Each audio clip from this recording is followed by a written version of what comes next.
2024-25 শিক্ষাবর্ষের dental ভর্তি পরীক্ষার আবেদন আজ থেকে শুরু, যা চলবে 20-1-2025 সাল পর্যন্ত। তোমরা তোমাদের আবেদন নিজে কিভাবে করবা ধাপ বাই ধাপ A to Z দেখানোর চেষ্টা করব। তো আবেদন শুরু করার আগে ছোট্ট একটা রিকোয়েস্ট থাকবে, যারা এই চ্যানেলের ভিডিও দেখে উপকৃত হচ্ছেন তারা চাইলে চ্যানেলটি সাবস্ক্রাইব করে পাশে থাকতে পারেন। তো চলো শুরু করি। আবেদন করার আগে কয়েকটা জিনিস মাথায় রাখতে হবে। নাম্বার 1, ফটো অ্যান্ড সিগনেচার তোমাদের রিসার্চ করে রাখতে হবে। নাম্বার 2, তোমাদের কলেজ চয়েস ঠিকঠাক দিতে হবে। নাম্বার 3, তোমাদের সেন্টার চয়েস ঠিকঠাক দিতে হবে। ভিডিওটি দেখার পর মূলত তুমি তোমার আবেদন নিজে করতে পারবা। প্রথমে আমাদের এখানে আসতে হবে, অর্থাৎ এই ওয়েবসাইটে আসতে হবে। ওয়েবসাইটটি আমি কমেন্ট বক্সে দিয়ে দিব। তো এখানে অ্যাট ফার্স্ট তোমাদের যে কাজটা করতে হবে, ফটো অ্যান্ড সিগনেচার রিসাইজ করে নিতে হবে। তো ফটো অ্যান্ড সিগনেচার রিসাইজ করার ক্ষেত্রে আমাদের মাপ কত হতে হবে, এই যে photo must be 300x300 pixel, অর্থাৎ ওয়াইড এবং হাইট 300x300 পিক্সেল এবং 100 কিলোবাইটের বেশি হওয়া যাবে না। আর সিগনেচার মাস্ট বি 300x এই যে 80 পিক্সেল, ওয়াইড 300 এবং হাইট 80 পিক্সেল হতে হবে। আর ম্যাক্সিমাম ফাইল সাইজ হবে 60 KB। Colour photo is must, অবশ্যই তোমাকে এখানে কালার ফটো আপলোড করতে হবে। তো এখন মূলত আমরা ফটো এবং সিগনেচার কিভাবে রিসাইজ করতে পারি এই বিষয়টা সর্বপ্রথম দেখব। তো প্রথমে আমাদের গুগল ক্রোমে আসতে হবে এবং কি গুগল ক্রোমে এসে আমাদের টাইপ বারে সার্চ করতে হবে ফটো রিসাইজ। ফটো রিসাইজ করলে আমাদের প্রথম যে ওয়েবসাইটটা আসবে সেই ওয়েবসাইটে মূলত আমরা ক্লিক করব। ক্লিক করার পর আমাদের এরকম ইন্টারফেস দেখাবে, অর্থাৎ তোমার ফোন থেকে থাকা সেই, যদি তুমি ফোন থেকে আবেদন করে থাকো তাহলে অবশ্যই তুমি তোমার ক্রোম ব্রাউজারটা ডেস্কটপ সাইট করে নেবা। এখানে আসার পর আমাদের ফোন থেকে সেই ছবিটা সিলেক্ট করা লাগবে। সিলেক্ট করার পর মূলত আমরা যেই ছবিটা রিসাইজ করব সেই ছবিটা মূলত সিলেক্ট করব। সিলেক্ট করার পর আমরা ওপেন অপশনে ক্লিক করব, দিয়ে একটু নিচে স্ক্রল করলে আমাদের এরকম ইন্টারফেস দেখাবে। তো এখানে আমরা একটু নিচে স্ক্রল করলে আমাদের এই যে এখানে আমাদের কাস্টম সাইজ করে নিতে হবে। কাস্টম সাইজের ক্ষেত্রে এই যে 300x300 পিক্সেল, আর সিগনেচারের ক্ষেত্রে তোমার 300x80 পিক্সেল। এখানে তো আমরা 300 সিলেক্ট করব, হাইট সিলেক্ট করব 300। তারপর নিচে একটু স্ক্রল করলে আমাদের ফাইল টাইপ হবে অবশ্যই জেপিজি, আর ফাইল কেবি অর্থাৎ 100 কিলোবাইটের নিচে হতে হবে। আমরা 100 কিলোবাইট দিলাম, দিয়ে আমি এই যে I am done resize my picture এখানে যদি আমরা ক্লিক করি তাহলে আমাদের একটু লোড নিয়ে এই যে সেভ টু ডিস্ক করলে আমাদের সেই ছবিটা রিসাইজ হয়ে যাবে। ঠিক সেম প্রসেস তোমাদের সিগনেচার রিসাইজের ক্ষেত্রে। তো এখন মূলত ছবি এবং সিগনেচার তোমরা সঠিকভাবে রিসাইজ হয়েছে কিনা এই জিনিসটা যদি দেখো, যে ফটো এবং সিগনেচার ভ্যালিডেটর এখানে আমরা ক্লিক করব। একটু নিচে স্ক্রল করলে এই যে ফটো দিয়ে আমরা চুজ ফাইল করব, দিয়ে তোমার যেই ছবিটা মূলত রিসাইজ করলা সেই ছবিটা মূলত তুমি সিলেক্ট করে ওপেন অপশনে ক্লিক করবা, দিয়ে চেক অপশনে ক্লিক করবা। এই যে ফটো ইজ ভ্যালিড, অর্থাৎ তোমার সিগনেচার ঠিক আছে। ঠিক সেম প্রসেসে তোমরা সিগনেচারটাও তোমরা চেক করে নেবা যে তোমাদের সিগনেচার ঠিক আছে কিনা। তো ঠিক থাকলে অবশ্যই ঠিক, দিয়ে আমরা পরবর্তী ধাপে যাব। আমাদের প্রথমে এই ওয়েবসাইটে আসতে হবে। এই ওয়েবসাইটের লিংক আমি কমেন্ট বক্সে দিয়ে দিব। তো প্রথমে এখানে দুইটা অপশন আছে, online application form for national curriculum SSC or HSC equivalent candidate. তোমরা যদি সাধারণ শিক্ষার্থী হয়ে থাকো তাহলে সেক্ষেত্রে এটা, আর যদি এ ও বোথ ইকুইভ্যালেন্ট ক্যান্ডিডেট হয়ে থাকো তাহলে তোমরা এটা সিলেক্ট করে আবেদন করবা। সাধারণ শিক্ষার্থীর ক্ষেত্রে প্রথমটা সিলেক্ট করার পর আমরা নেক্সট অপশনে ক্লিক করব। নেক্সটে ক্লিক করলে আমাদের মূলত এরকম ইন্টারফেস আসবে। এখানে মূলত তোমার এসএসসি রোল নাম্বার এবং registration number, HSC roll number এবং রেজিস্ট্রেশন নাম্বার, বোর্ড এবং পাসিং ইয়ার সিলেক্ট করে মূলত নেক্সট অপশনে চাপতে হবে। এখানে লাল কালি দিয়ে আমাদের মার্ক করে দিছে যে রাঙামাটি, বান্দরবান ও খাগড়াছড়ি পার্বত্য জেলার উপজাতি ও উপজাতির প্রার্থীগণ এবং পার্বত্য জেলার 3টি ব্যতীত অন্য জেলার উপজাতির প্রার্থীগণ সরকারি মেডিকেল কলেজ সমূহের উল্লেখিত কোটাভুক্ত সংরক্ষিত আসনের জন্য বিবেচিত হবেন। বর্ণিত কোটায় ভর্তি ইচ্ছুক প্রার্থীদের চেক বক্সে ক্লিক করতে হবে এবং সনদ সংক্রান্ত তথ্য আবশ্যিকভাবে পূরণ করতে হবে। কোটায় ভর্তির সুযোগ পেলে ভর্তির সময় সনদ দেখাতে না পারলে ভর্তি বাতিল হয়ে যাবে। তো এই বিষয়টা অবশ্যই গুরুত্ব সহকারে দেখবা যারা মূলত এরকম স্টুডেন্ট আছে। তো আমরা মূলত এখন এসএসসি এবং HSC roll number, registration number এবং পাশের বোর্ড দিয়ে মূলত আমরা নেক্সট অপশনে চাপবো।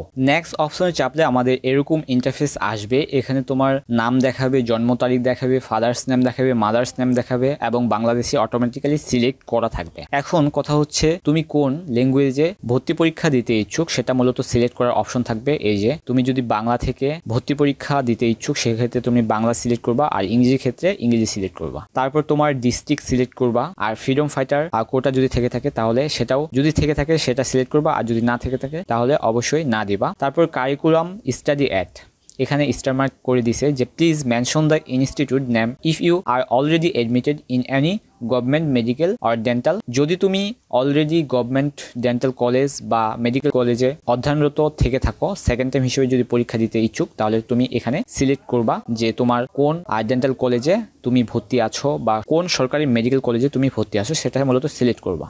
আর যদি না থেকে থাকো অবশ্যই সিলেক্ট করার কোনো দরকার নাই। তারপর আমরা একটু স্ক্রল করলে এখানে দেখতে পাবো ইয়ারলি ইনকাম ফর ফাদার। এখানে তোমার বাবার বছরের ইনকাম কত সেটা সিলেক্ট করবা। ইয়ারলি ইনকাম ফর মাদার, তোমার এখানে মায়ের যদি ইনকাম থেকে থাকে অর্থাৎ বছরের ইনকাম সেটা সিলেক্ট করবা। তারপর এখানে প্রেজেন্ট অ্যাড্রেস অর্থাৎ বর্তমান ঠিকানা, এখানে কেয়ার অফ, এখানে তোমার বাবার নাম দিবা। তারপর এখানে ডিস্ট্রিক্ট সিলেক্ট করবা, তোমার যে ডিস্ট্রিক্ট। তারপরে ভিলেজ, হাউস এবং রোড নাম্বার সেটা সিলেক্ট করবা।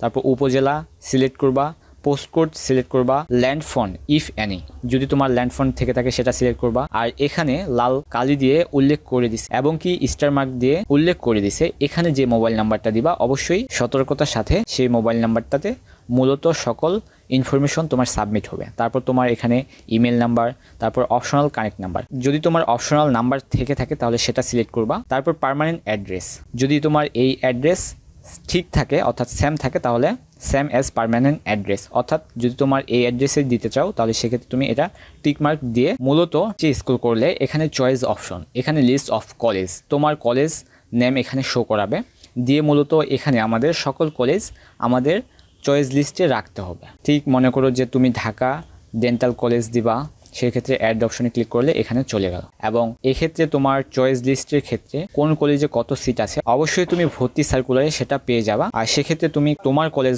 Choice list সাজাবা। আমরা একে একে দিয়ে দিলাম, অর্থাৎ সকল কলেজ লিস্ট আমাদের এখানে সুন্দরভাবে সাজাইতে হবে। তো কলেজ লিস্ট সাজানোর পর মূলত আমাদের এরকম ইন্টারফেস আসবে। এখন মনে করো যে তুমি এই কলেজটা উপরে দিতে যাচ্ছ, তাহলে সেই কলেজটা উপরে সিলেক্ট করে মূলত আপ অপশনে ক্লিক করবা, সেই কলেজটা মূলত উপরে চলে গেল। এখন মূলত এই কলেজটা মনে করো যে প্রথম কলেজ যেটা তোমার নিচে আনতে যাচ্ছ সেই কলেজটা সিলেক্ট করে তুমি ডাউন অপশনে ক্লিক করলে তোমার ডাউন অপশনে চলে যাবে। এখন মূলত তুমি এটা ডিলিট করতে যাচ্ছ, সেক্ষেত্রে এই যে রিমুভ করলে সেটা চলে যাবে। অবশ্যই সিট দেখে তোমাদের কলেজ চয়েস লিস্ট সাজাবা। তারপরে নিচে একটু স্ক্রল করলে তোমার এখানে ফটো এবং সিগনেচার আপলোড করার অপশন আসবে। ফটো এবং সিগনেচার ক্ষেত্রে আমি যা প্রথমেই দেখাইছি তোমরা কিভাবে রিসাইজ করে নিতে পারবা এবং রিসাইজ করবা সেটা মূলত প্রথম অংশেই তোমাদের করে রাখতে হবে। তো মূলত আমরা রিসাইজ করে রাখার পর মূলত এখানে চুজ ফাইল এখানে ক্লিক করব। চুজ ফাইলে ক্লিক করলে তোমার গ্যালারিতে থাকা সেই ছবি মূলত তুমি সিলেক্ট করে ওপেন করবা। ওপেন করলে আমাদের এরকম ইন্টারফেস আসবে। এবং সিগনেচার ক্ষেত্রে চুজ ফাইল অপশনে ক্লিক করে আমরা মূলত সিগনেচার আপলোড করব। তারপর আমাদের এরকম ইন্টারফেস আসবে। তারপরে টাইপ অফ ভ্যালিডেশন কোড, অর্থাৎ এই কোডটা মূলত এখানে বসাইতে হবে। তারপর টিক মার্ক দিয়ে সাবমিট অপশনে ক্লিক করতে হবে। তারপর তোমাকে একটা পিডিএফ দিয়ে দেওয়া হবে, এখানে তোমার ইউজার আইডি থাকবে এবং কি এই ইউজার আইডি দিয়ে মূলত তোমাকে টাকা পেমেন্ট করতে হবে। এবার আসি ডেন্টাল ভর্তি পরীক্ষার আবেদন ফি দেওয়ার নিয়ম। প্রথমে আমাদের টেলিটক প্রিপেড সিমে রিচার্জ করা থাকতে হবে 1000+ টাকা এবং 2টি SMS প্রেরণ করতে হবে।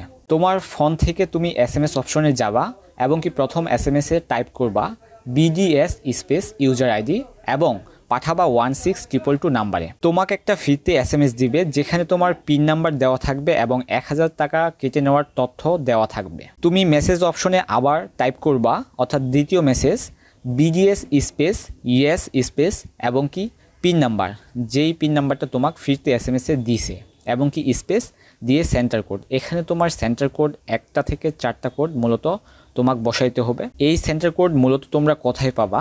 এই সেন্টার কোডটা তোমার ভর্তি সার্কুলারে দিয়ে দেওয়া হয়েছে। সেই সার্কুলার অনুযায়ী সেন্টার কোড সঠিকভাবে বসাবা। সর্বোচ্চ 4টা সেন্টার কোড সিলেক্ট করবা, দিয়ে তুমি 16222 নাম্বারে সেন্ড করবা।